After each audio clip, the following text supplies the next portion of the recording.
Well, this is the result of 2 years blood, sweat and tears, really. A lot of planning, huge amount of effort involved. You can imagine the logistics of getting animals from Florida, United States, all the way to little old New Zealand has been a massive project and task for us. Time-wise, total time involved, you're looking at about 60 hours.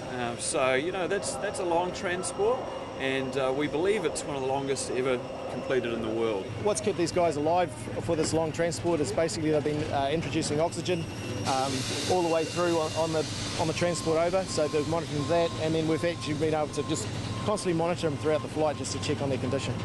We've been tracking the actual flight itself, so we've known where the sharks are at any one time, watching them travel across the Pacific, which has been quite exciting, tracking their flight, and also we've been getting updates from Mick as he's been coming through when he's had a chance to text across to us and let us know, what condition these guys are in.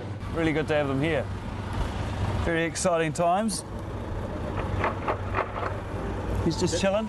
Oh, it's words a bit hard to describe at the moment. It's amazing seeing the condition they're in. They've had a long journey, and seeing them look that good is fantastic.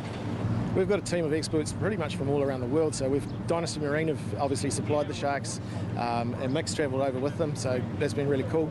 And then we've got a whole lot of guys from Melbourne, and we've got our own experts here in New Zealand as well. So it's it's a huge undertaking that we've taken, and a lot of time and effort's gone into getting these guys here safe and well. Well, it's been a long transport. It's been about a 55-hour transport. We loaded the sharks up in Marathon on our transport truck.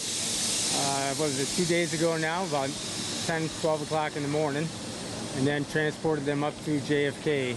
And up in New York, where it was about 24 degrees, that's Fahrenheit, we did a water transfer and looked after the sharks for another 7 hours. And then we buttoned them up again about 8 o'clock at night, and they were off on the plane about 10 o'clock. That's New York time, and then we got here it's about 24 hours later. So all in all, I think it was about 55 hours. And so it's quite a monumental event, and everybody back home right now is quite happy that the sharks arrived safely.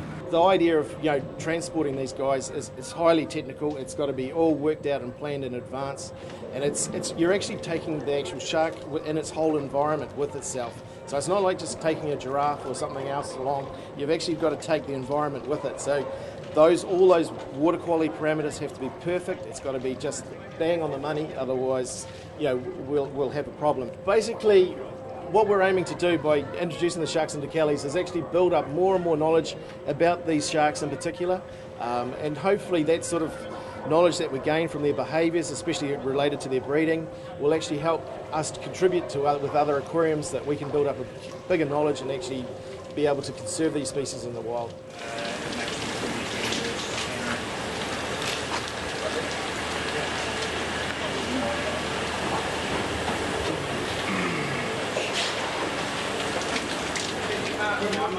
I don't need anymore, right? Class.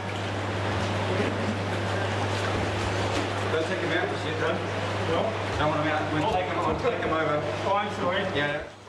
It's critical to this species' survival that we learn. Some experts believe within a generation these guys will disappear from our waters. So the more we can learn, the better.